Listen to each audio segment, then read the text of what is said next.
Florida's orange growers have faced decades of setbacks, from hurricanes to pest and disease. But now new research, not a whole lot happening, right? A couple of sprinkles out there. But like I said, coastal Maine, do we get a spot shower? I think it's likely today that somebody does, but not everyone will. Here's some of those places. Like New York City certainly could have that shower, so I know there's a big game in the middle of the day. It does look like we could have a stray shower during that, but again, it's mostly just going to be a couple droplets of rain, nothing that they would have to stop the game for. High pressure in control as we venture into tomorrow. Then things really largely dry out for us, so there's not going to be a lot of big changes here as we head into your Monday.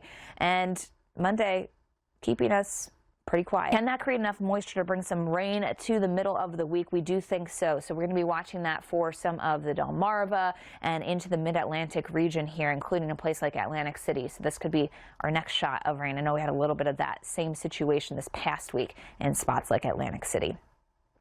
Well, so many different things going on this time of year as everything's changing. And if you are traveling to maybe try to get to a new location, notice the thunderstorms here through southern Florida. We also have some action in spots like Seattle, a little bit of moisture pushing in. Central Plains, there'll be some storms. That will also continue into the early week. So Monday, Tuesday, we'll be watching some of that threat. That's where you could have some slowdowns as we venture through there. Also watch the coast of the Carolinas for some slowdowns. Overall, though, flight cancellations quite low. Look across the southern U.S. What is Florida getting? Some of those orange groves and south still dealing with some heavier rainfall, so watch out for the thunderstorms there.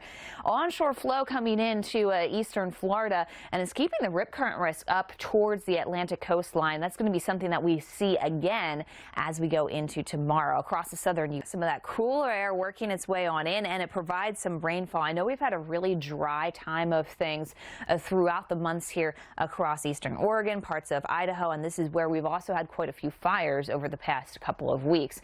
More rain, beneficial rain, I think, coming to many of those areas and back into the mid-70s, and partly sunny skies. Our big chance for rain this upcoming week across the western U.S. will be later on Thursday into Friday. This is shower and thunderstorm activity expanding. It does include parts of southern California.